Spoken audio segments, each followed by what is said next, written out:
Hello and welcome back to another episode of The Takedown, a Splitting Hairs podcast brought to you by Jackrabbit Illustrated. On our podcast, we focus on South Dakota State Wrestling. My name is Chad Myros, and I'm joined today by my co-host, Jordan Schoenrock. Today we'll cover the Bison Open, the Warren Williamson Daktronics Open, the duel we had with Augustana College. Augustana University. My bad. They have hockey now. And we'll go over the upcoming match that we have, the big match. Which big match is that, Jordan? The U of M, University of Minnesota Golden Gophers duel on Sunday, I believe at 1 o'clock on the Big Ten Plus network. Yes, or Flow Sports if you already subscribe, right? Or, I don't know if it's on Flow or not, actually. Oh, well, yeah, I don't know either, but it's a home duel, so it should be. No, it's in Minnesota. Oh, I thought it. Why did I think it was at home? Okay, I'm crazy. So let's start off with the Bison Open since we'll go in chronological order. Kick us off, Jordan. Okay, so at 125, we'll see a new 125-pounder this year, and that'll be Tanner Jordan. He got second at the Bison Open. He dropped a match in the finals to Mckee from Minnesota, and Mckee is, at the time, was ranked in the top 5 in the country. He placed third at NCAAs last year. It was a major decision. And then also at 125, we had Bailey Robel, and he got third, and he also got beat by Mckee in the semifinals. So our 125-pounders only got beat to Mckee at the Bison Open. So sorry, Bailey, well, if your name's wrong, I always thought it was Roybal. Yeah, I kind of stumbled on that. Okay, no, that's fine. I just wanted to make sure because I don't want to get anyone's names wrong. We had a pretty good showing also at 133 pounds. We had Trayton Anderson who got 4th, and Caleb Gross ended up 6th, so that's not too bad. And then at next weight class, we had your buddy, right? Yep, Team Grit. And he did... Clay, really became the Bison Open champion at 141. Friend of the pod, 149 pounds. We had our buddy Zach Price and Daniel Kimball, and they tied for 3rd, which is kind of an interesting outcome, I thought.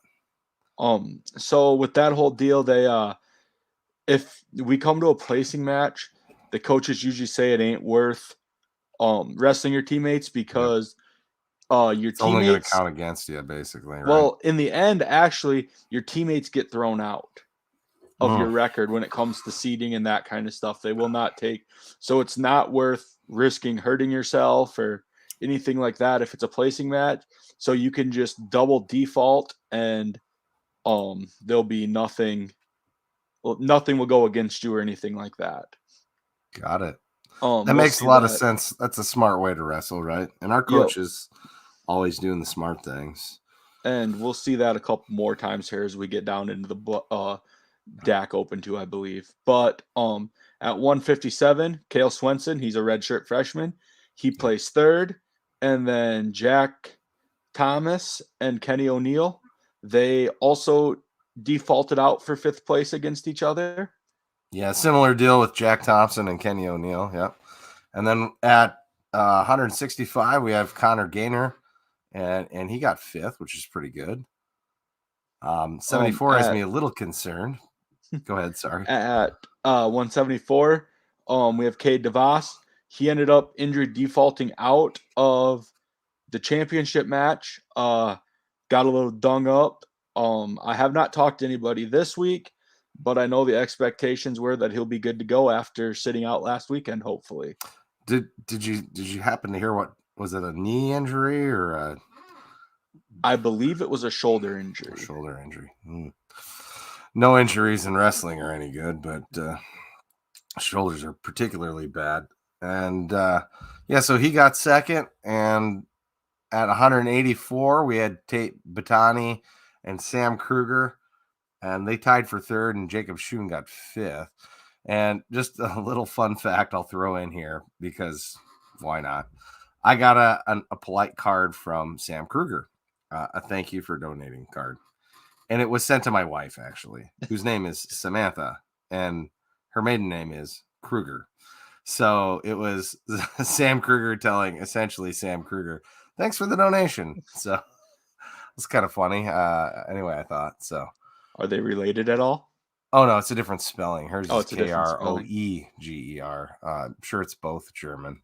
I'm sure his is too. I know hers is. So. At 197, we have Nick Casperson that got third, and then Cody Donnelly got fifth. That Cody is a very tall, lengthy kid. I got to watch him wrestle for the first time. That's going to be a pretty interesting deal here. He actually came here to play football as a D end, and when he got here, he decided that he didn't like football, so he came over and joined the wrestling team. We've had some past success with those guys. Anybody remember the Bulldog, friend of the pod? He was a similar story. So, former footballer turned wrestler. And, obviously he was a wrestler all along. But at 285, I'll take the heavyweights. That's my favorite weight class because I couldn't even make weight. But we have AJ Neville's, and he ended up second. I think probably one of those deals where not familiar with the opponent and, the inability to have the coaches there warning him about Mets and how he throws, and probably not what he wanted to see there, but ended up second. And our backup, I guess you'd call it, our second string wrestler, Bowen, he got fourth. So that's respectable. Yeah, I would say overall the Bison Open went pretty well for him. Really showed some of our young guys what we're offering here for our redshirt freshmen, as we're redshirting everybody that's a freshman this year, which was the 10th ranked recruiting class in the country.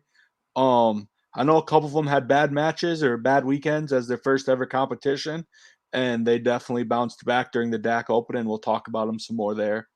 But yeah, I think he wrestled well overall, but not as good as we're capable of, and I don't think the coaches would disagree with that statement. So on to Augie. That was a duel that was supposed to be a triangular, and condolences to the Northern State with the loss they had. But because of that, we ended up with just a duel, and I'll let you start it off. Okay, so at 125 pounds, Tanner Jordan made his SDSU Jackrabbit debut in Frost, and he came away with a decision against Augustana University's Jackson Roman, I believe is how you say it, 6-4. Tanner, I've heard many times in life that he has a motor. And if he gets into the third period, he's gonna out wrestle you. I personally did not see the motor that I expected on Friday night as much as I thought I was excited to see. But I will say, come the DAC Open, that motor was definitely there and running, and he'll be an exciting kid to watch at the 125-pound weight class for us this year. He should be a good fill to replace Danny Vega from the last couple years. Yeah, I was going to say it's really good to have another 125-pounder in there that can make a difference, because we were a little lacking last year at that weight class. Then up at 133 pounds, we had Jack Huffman defeated Trayton Anderson 10-4. One of the few losses, and I don't know what else to say. Trayton's still young, and he's got a lot of room for improvement. And then at 141, we got Clay Carlson. He defeated Cage Lenger. Sorry, I'm not good with last names here. I think Langer.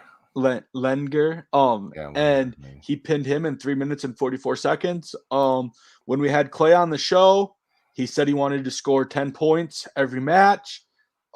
He came out and did that. It was about time for the tech, and he put the hammer down and stuck him to the mat. So it was a great welcome back to Frost for Clay after last year's AA,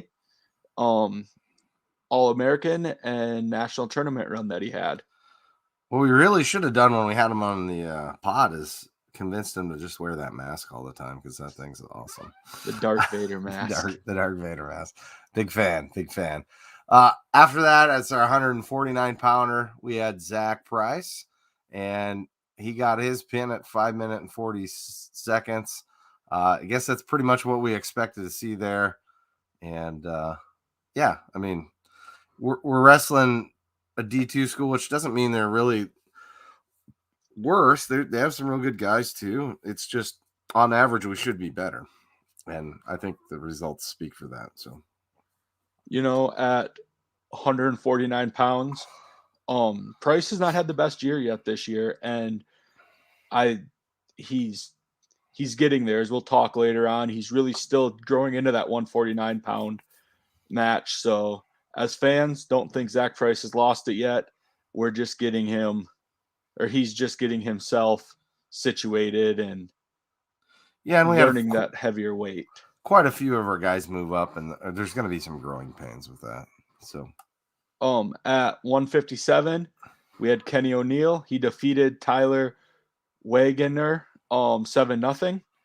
That was a good match for Kenny O'Neill and home, and I was very impressed with how he wrestled that match.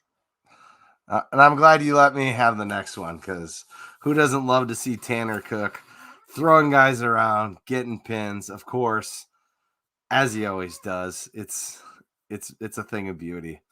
And 22 seconds in, gets his pin, man. You can't ask for much better than that. So, I was doing live tweeting here for South Dakota Scouting Report at the match, and I couldn't even find Miles's name or even know who he wrestled. And I'm just getting ready to send the tweet, and the crowd just blew up. And the only thing I had time to do was look up, watch him smack the mat, and I had to look over at the clock because in your prediction last week, you said that he was going to get a pin within the first 30 seconds. And he must have seen that as he got it in 22. Yeah, well, sometimes you just got a feeling, and I knew he'd get that one. That's almost, if you're gonna live tweet for Tanner, you almost gotta have that tweet going before they shake hands, win by fall, at because it's gonna happen more often than not. That's just his thing. Yeah. At 174, Cade Mueller for Augustana defeated Marshall Hawk of SDSU 5-0. Marshall's a kid that redshirted last year. He's a freshman again this year. He kind of dung up his shoulder in this match a little bit, and but he wrestled and came out stepping up for Devos and gave SDSU a little bit of a show. But I mean, 5-0 is a pretty good, respectable match. I mean, especially if you ended up hurt. So yeah, I'm sure he would have liked to wrestle better himself. But at 184, we had Tate Batani, our freshman, come up and wrestle, and he wrestled Kobe Coast from Augie, and Augie got a major decision. This is one of the places where I think he scored some points on me. And you watched this match. Did you see anything you liked out of the new kid? So I'm personally friends with Tate, and I know that he was not very happy with his performance. He had a very good first period, had 2 pretty easy takedowns on defense and everything, and then something just snapped in his brain, and it kind of just went away, I'd say. And I think that him and the coaches and everybody on the team will get that straightened out, and Tate will be a pretty good 184-pounder for us by the end of the year. As we got to remember, it's just all that matters is March. So got little gimmicks and hiccups that we got to get figured out here. And I think Tate showed in the first 3 minutes of the match that he can be a pretty good 184-pounder for us as the season rolls on. You just need a little more of that. At 197, we have Nick Casperson, as Tanner Sloan is still out. He went out in major decision, Daniel Bishop, 12-3. Nick is wrestling really good right now. I'm very glad to see it. I almost wish we could find another spot in the lineup for him here when Tanner comes back, because Nick has been a very good contributor this early season for us so far. I mean, he's a South Dakota guy. I loved watching his career before. I know he had his struggles last year wrestling for us, and it's really good to see him get out there and get some wins and get some confidence. I mean, I don't know that he needed it, but it's good to get wins. It doesn't hurt, to get those and build up your confidence. And then at heavyweight, we had AJ Neville's, and he defeated Stephen Hayas. Maybe I got that right. It's a J in there. By fall 6 minutes and 17 seconds. I think we're going to see a lot of pins from AJ this year. I hope so. I mean, he's a heck of a wrestler. He's got that pedigree from before, and I think heavyweight's going to get us some points that we desperately needed in years past, and that's going to be a big asset come duels in our conference. With AJ, one thing that I don't know a lot of people know about this Steven kid placed third last year in the D2 national tournament. He was an AA. AJ came out, and to me, that was a big win for AJ. I thought it'd be a lot closer match. AJ came out and stuck him. Nice welcome to Frost, AJ, and we're excited to have you here. Then we had 2 exhibition matches. The first one was with Danny Kimball, and he wrestled Noah North, and DK stuck the kid in 6 minutes and 55 seconds. Big win there for DK on an extra match. Yeah, and at 165, we had Dalton Lakeman wrestling Dylan Shuck, and he unfortunately got pinned in 3.5 minutes. Extra matches can go that way. So like to see our guys get some extra wrestling, though, against people that aren't in the room. So definitely an advantage to have those extra matches. DK is another one of them kids that is really balling out right now. He's looked pretty good this, I want to say spring, this fall, early winter, early season. Well, he'll be a good one to watch as it goes on and the lineup gets shaken out places. Some things I want to touch on. I just want to give a shout out to Nick. I know that it was tough to wrestle on Friday night with everything going on, and he went out there and put on a very good show. And I'm proud of the grit and toughness and how he could put everything away and go out there and do that, as he was a Legends of Gold kid, and so was the Aberdeen kid. So they knew each other growing up and very good friends. Something else I want to touch on. So I tweeted out here, the attendance was 869 people in Frost Arena last Friday night. It was a D2. We know the atmosphere was down because the wrestling community was down a little bit. I personally took it upon myself I want to challenge everybody. Next duel is January 9th. And I want everybody that was there, they can tell you that this is going to be a very exciting team. And we have 2 very tough duels that day. I am asking everybody that was there to bring one friend. It is our responsibility as fans to sell out Frost Arena, and we do it by one person at a time. So you bring one friend, hopefully the next time they can bring one friend. The next time, you know what I mean? Every time we can double. Just so snowball. I'm hoping to have 1,738 fans if everybody brings one fan next time, and we'll have that place rocking. I believe, don't quote me on this, I believe that it is UNI in Wyoming that night. Once again, correct. It is the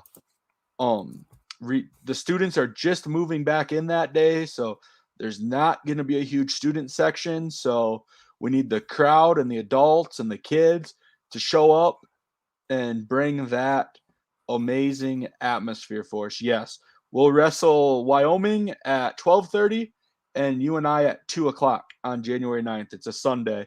It will be 2 very good duels as both teams are ranked in the top 25, and I foresee us going that way too by then. Not only that, with those 2 duels, that's a lot of wrestling, bang for your buck. The rest, for those of you that listen and don't go to the matches, which I'm afraid there's a couple, but if you can make it to Brookings, it's going to be some of the best entertainment value for your dollar. The wrestling matches are some of the most fun that you can have at an SDSU event, and they're cheap. They're dirt cheap. Season tickets are what, $75? I believe so. Is all. Yeah, I mean that's just so cheap with all the wrestling we have going on. And do you want to keep going? Sorry. We have people that are going to put on a show this year. I mean, right now we got 7 out of our 10 wrestlers nationally ranked in the country. Right. This is probably the best team to walk through South Dakota State ever. Not only that, we've had one of our best recruiting classes. And, let's not look past that. We got some young guys that are going to be pushing and making the other guys better or usurping them, if it comes to that. So it takes a while to get used to the college level wrestling, I think, for a lot of guys. But, it's a whole different level than high school. So we've seen that in the past where guys have had a year and come on the next year. So why don't you take us over to the DAC Open, Jordan? Okay. So, excuse me. At the DAC Open, 125, we had Tanner Jordan place 4th. He pulled upset over a ranked wrestler. Yep. That was huge. Vaulted him into the rankings on Flow this week. It was a very interesting tournament. He really showed tough grit, a motor, a lot of matches at this DAC Open for all these wrestlers. Yeah, it's a great time. We had Derek Cardinal place 5th at 133. That's a great showing with all that. We're getting more and more, I'd say, tougher competition at the DAC these days. Having a couple better programs step up and wrestle, it's becoming a bigger deal. And so getting 5th is respectable. At 141, I just want to touch on this because we didn't say anything on it. Clay did sit out. Damian touched on it in his press conference this week, that he just sat him out because it's a long season and Clay's a workhorse and we needed to pull the reins back a little bit for him. So nothing wrong with Clay. He'll be in the lineup come Sunday night or Sunday, and we'll be good to go there. At 149, Zach Price placed 4th and Alec Martin placed 5th. This was another tough one as we had to wrestle Zach and Alec, they all had to wrestle DK. They all had to wrestle each other to get into placing matches and stuff like that. All 3 of them are right there. They all went into overtime. Danny Kimball did not place at this tournament, but he did end up beating the kid that upset Zach Price at the Bison Open very handily. I think he majored him. So they are all, our 149-pound class is looking pretty stout. Zach's wrestling better and better. I think Zach's 4th place match, even though he lost, he was probably his best match so far at 149. Zach needs to just finish his shots more than anything. He's got to get that little more muscle going for him there. Something that I'm sure you will like and some of our fans will like. Zach Price hit 3 gator rolls in that placing match. Unfortunately, all 3 of them were failed attempts, but that's another one that we have to look for. It looks like he's taken after one of his good friends, Tanner Cook, and we could have some more fireworks coming if Zach can figure out how to hit that move right. Well, and another thing to consider when you move up a weight, especially since I've been in the bigger classes, it's harder when you're shooting on the bigger dudes, and you got to get accustomed to that. And I would think at first maybe it's a little bit of a cautionary thing, to be a little more hesitant. So don't fault him there, but we need to see a little more aggressiveness, like you said, and finish those shots out since he's taking them. At 157, we had Kenny O'Neill and Cale Swenson, and they tied for 5th. It's not too bad. I don't know who we'll see. Who do you suppose is going to be, or should we wait maybe on that for projected lineup? Cale is actually a freshman, so he's redshirting this year. Oh, he is yep. Redshirting. So, I didn't know that. So thank you. All of our freshmen this year are redshirting. They're with the COVID year and everything. They're just kind of working to build the future. Sure.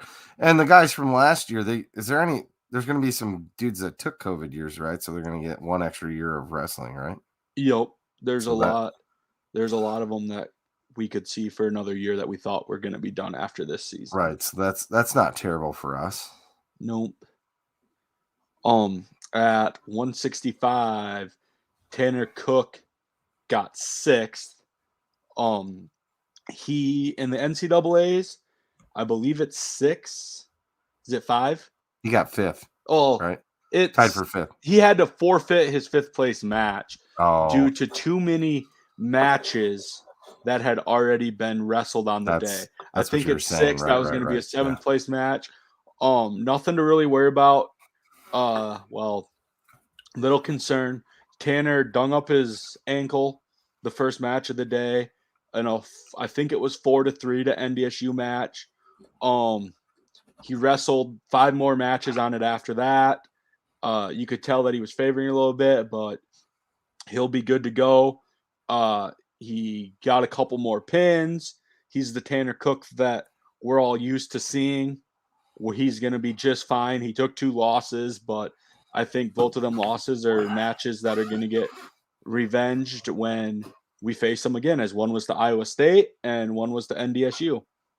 Yeah, I think I look for him especially to revenge that NDSU one. We know we get pumped up for that. And at 184, we have Sam Krueger again, and he got fifth. So that's not a bad showing for him. No, at 197, we had Nick Casperson. He was in the finals. He ended up getting second. Once again, Nick wrestled a good weekend. He's Love you, wrestled Nick. good all year long.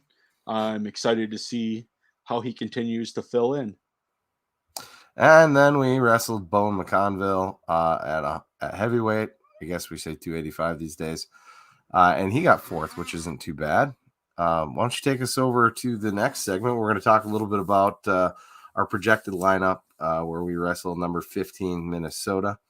For those of you wondering, we have SDSU currently is ranked 27th. So if we can beat Minnesota, that would be an upset. Yes. So when I found these rankings, I use WrestleStat rankings for teams, and I do full rankings for the individuals here that we're going to talk about. At 125, now once again, these are all projected lineups. I have not talked to nobody to get confirmation on who's going for us, who's not going for us this week, as that will be a conversation later in the week for my information that I put out on the Dakota Scouting Report. But we have number 9, Pat Mckee versus Tanner Jordan. These two have already faced off once this year in the early season. Tanner lost 11-3, a major decision. As of now, I am hoping that Tanner just gets a decision here, and that's going to make a big difference in the team scores if we can keep it within 7. Pat Mckee last match got upset. I have a feeling he's going to come out and want redemption. He got upset at home to Oklahoma State. So Tanner's going to have to wrestle a very good match, but I think Tanner's very doable in doing that. Yeah, I think Tanner can get that one too. And then at 133, we'll have Minnesota's Jake Gilva versus either Trayton Anderson or Caleb Gross. That's going to be everybody on their lineup's good, but that's probably a winnable match. Yes. At 141, we have number 23, Jake Burgerland versus Clay Carlson. For us, Clay's number 10. They have also wrestled earlier this year. Clay beat him 4-3 at the Bison Open by a decision. I expect Clay to open up his offense a little more and put some more points on the board in this match, if I had to guess. Nothing like wrestling in your home state, Clay. You need to get it done. We have your match highlighted as one of the keys to their win. So 149 pounds. Minnesota's bringing Michael Blockus, and we have Zach Price. And Zach, man, I believe in you. Let's get it done, buddy. At 157, this is going to be a very tough match for Kenny O'Neill, but he's going to take on number 5, Braden Lee of Minnesota. They've also wrestled this year already at the Bison Open, and Braden Lee won 11-3 major decision. Kenny, if that's who gets the nod, or if Jackpot gets the nod here, we'll have a tall task, but we are Jackrabbits and we don't back down from anything. Jackpot. You better expand on that, my friend. That's just kind of what we call Jack Thompson around the area. We just that's his nickname. Oh, that's good, dude. That's good, Neil. And then at 165, we've got number 20th ranked Andrew Sparks versus Tanner Cook, and we know what Tanner Cook does, right? So let's see a throw, buddy. I need some more pins. So at 174, we'll have 21st ranked Jared Krettinger versus 18th ranked Cade Devos. This is gonna be probably the match of the night, really. Right. Two very evenly ranked kids. I expect this match to be a close barn burner, and hopefully Cade can sneak that one out. Yeah, and I forgot to mention this match, along with Tanner Cook's match, was another of the two of the three that we have highlighted to be basically deciding matches on the night for whether or not we can pull off the upset. I think that quite possibly this could be one of the last matches of the night, as if you're not familiar with college wrestling, the coaches get together and decide the order of the wrestling. So could be right away and it could be last. I don't think. What do you think, man? I know Damien usually likes to just start at 25. Just kind of sometimes they'll change it up. I don't know. I mean, there's a lot of brain power that goes into them decision making things. A lot. If you can't agree on one, then you draw. Like, there's a lot of what ifs. But I know coaches look at it kind of and say, well, this guy doesn't cut as much as this guy, so we want to get him on a stomach where he's just putting food in instead of later on. And I'm glad they're the coaches and not me and have to make that decision on what weight we want to start at. Yeah, I've always wondered a little bit about that process. I figured there was so much that went into it because, it's kind of a tactical thing, I guess. So up next, we'd have Isaiah Salzar for the Minnesota Golden Gophers, and he'll be wrestling either our freshman Tate Batani or Jacob Schoon. Brookings native, right? Jacob. Yep, Jacob Schoon is from Brookings. I gotta love the hometown guys, and hey guys, go out there and get it done. That's all I can say. Wrestle your tails off. It's gonna be tough. Oh, sorry. At 197, we got Michael Foy versus Nick Casperson. This is gonna be another close barn burner match, I feel like. Yeah, again, you said Nick's been wrestling real well. I'd love to see him get another win here, and that'd be a big one for him, I think. Just based on geography and so forth. After that, we have the heavyweight matchup. The number 1 ranked gold medalist, Gable Steveson, who I begrudgingly cheered for, and it was kind of worth it for the. That's about the only time I'm going to cheer for you, dude. If you listen to this, which I know you don't, but versus AJ Neville's, and that's going to be a big match. I think it's going to be a dogfight, a typical heavyweight match where it goes all 3 periods. Hey, buddy, it's a big match. Get it done. I know that's a really tough ask, but if any of our heavyweights that have had to wrestle him in the past can do it, you're good. You got the best luck there, the biggest shot, I guess. So love to see an upset there. That'd be huge, right? That would be huge. It'd be all over every wrestling publication too. Well, the number 2 heavyweight got pinned last weekend.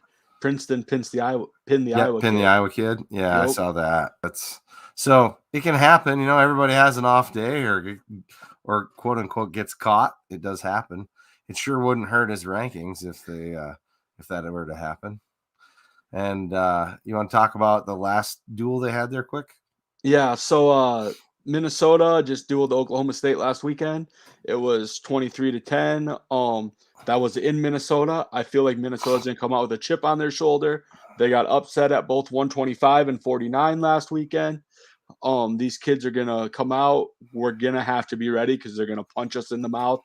It's Minnesota. It's recruiting. It's the Damian Hahn Hall of Fame hangs right on the wall when you walk in that place. Mhm. Big picture of him. Coaches, alumni. It's two teams that coaching staffs are very familiar with. It's going to be a very, very hard fought match here. That's going to be very interesting. Yeah, I think we have a lot to gain by having a good showing, and like you said, especially in the recruiting, because we're going head to head against them for guys now, and and we got a lot to offer, and we got even more coming up. So we've got, again, we highlighted 141, 165, and 164 as matches that we had to win.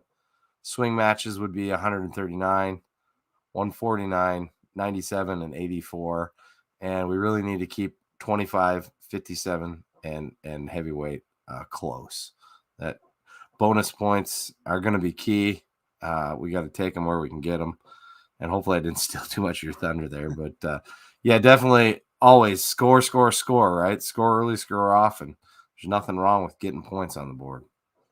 Yep, that's going to be it.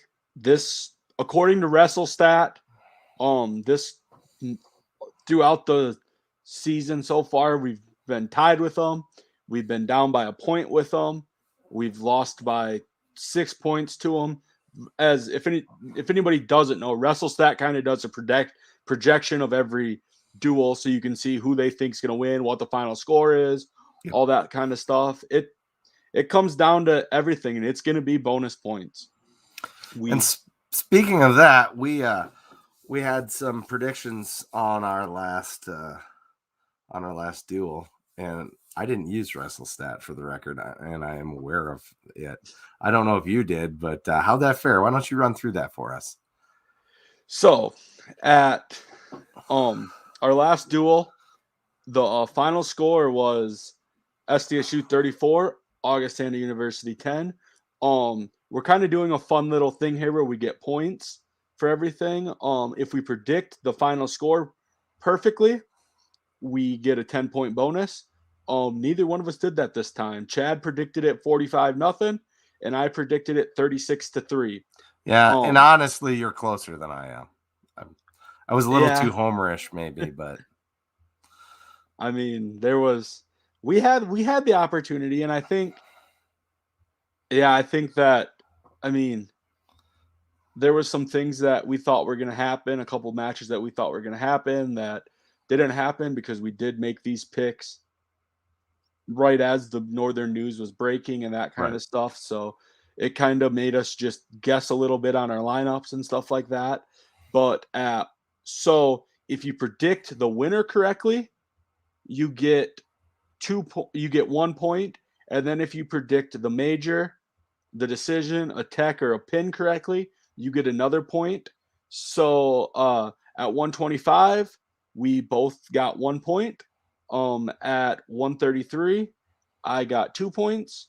Chad got 0. At 141, we both got 1 point there with Pick and Clay. At 49, Chad nailed it out of the park with a Zach Price pin.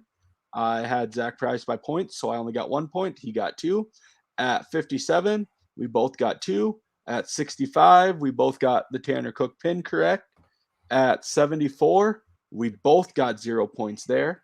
At 184, we both got 0 points. At 197, Chad got 2 points and I got 1 point. At heavyweight, Chad got 2 points and I got 1 point. So as of now, the total score on the season is 12 points for Chad and 11 for me. So he's sneaking that 1 point ahead of me right now. We got a long season to go still, but I'm already in the hole trying to dig it out. I'm gonna take it where I can get it. That's all I'm gonna say. I'm not gonna gloat too much about a 1 point W, but it is a W. It's a long season. Lots of wrestling ahead of us. I'm excited for the season. I know it's already got going, but to me, it hasn't started in earnest, and that'll happen this Sunday.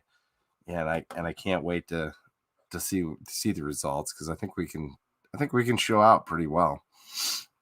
Yes, I think Sunday's going to be a big weekend and a very big duel. And with this new building, every big duel is going to matter now for recruiting, because it's going to be results now. We have the facilities to compete with them. Now it's just the results.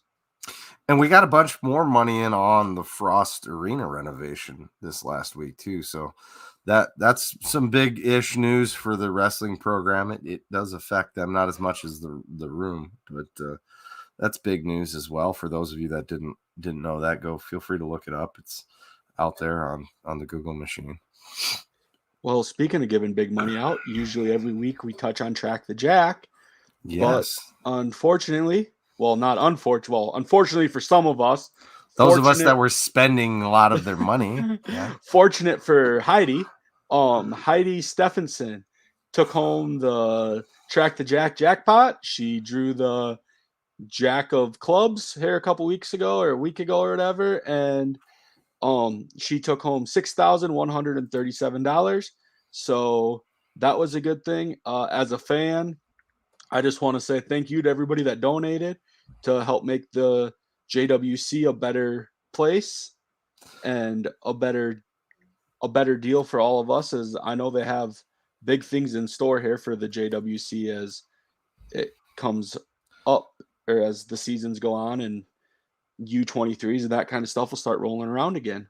Yeah, for those of you that don't know, that the Jackrabbit Wrestling Club pays for people to go overseas to different tournaments, travel, hotel, all those things. It's great for wrestling in the area, and it's especially great for Jackrabbit Wrestling. So Terry Youngin says, Happy Thanksgiving. Happy Thanksgiving, Terry. Thanks for stopping by. It's good to see you at the last home game. Maybe we'll see you on Saturday. I don't have a whole lot more to cover. Anything else that you'd like to cover? So just a little quick update here about something that I thought was kind of funny here. When we had Cody on, we asked him over under on pins this year. That's right. And if my memory is right, he told us 5. And with them 5 pins, Tanner Cook has already met the 5 pins. So as long as he gets one more, he's already going to be over the total number of pins, which I thought was pretty low, and I've said that before, but that'll be fun. It'll be fun to see if Tanner can get it here in Minnesota. If not, they're headed to Vegas. So what a better place to beat the over and under than in Vegas for the Vegas tournament here. Not this weekend, but the following weekend.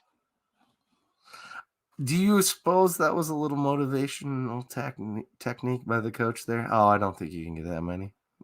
I think gamesmanship. Knowing the coaches, I think it was humbleness. He didn't want to sound too cocky or put any pressure on anybody. So it was a safe bet there.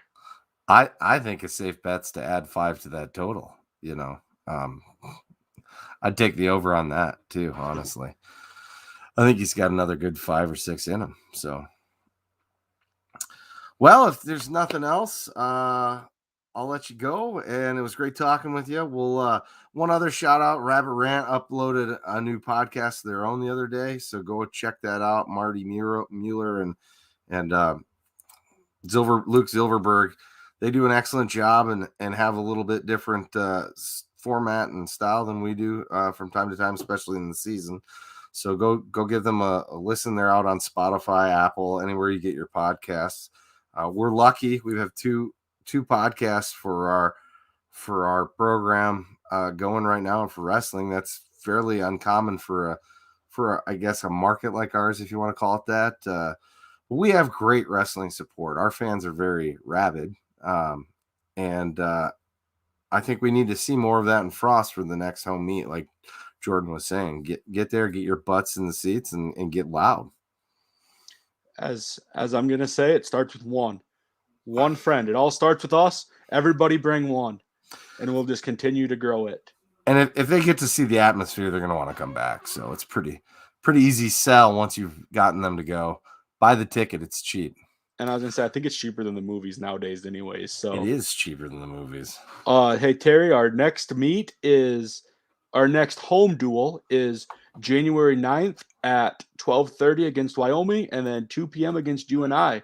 So that should be a fun one. Our next on the road meet is Sunday at 1 o'clock, I believe, in Minnesota against the Golden Gophers. Yeah, that would be up here. 1 p.m. at Minnesota.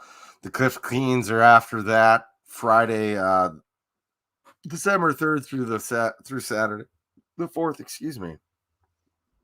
And then we go to the Doan Open down in Crete, Nebraska.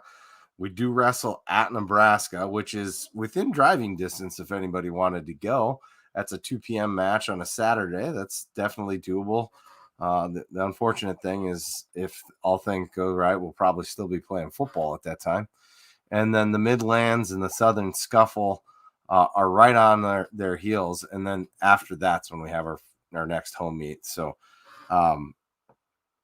it sounds like Terry's going to be there, and we'll look forward to seeing you there. Perfect, Terry. Hopefully you bring a friend. That's what we need. Well, he can always bring his wife. I know she goes with him. So with that, I think it's one other thing I do want to touch on quick here for the people that have missed this. With the talking about the rabbit rant, Luke Ziegelberg was named our recruiter now. He took over for Nate Roeder, and then it was announced that Marty Mueller is back for another season of grad assistant, so he's in the room too. I know Luke and Marty are both excited to be in the room, and they're great jackrabbits to help carry on the jackrabbit tradition that we have here.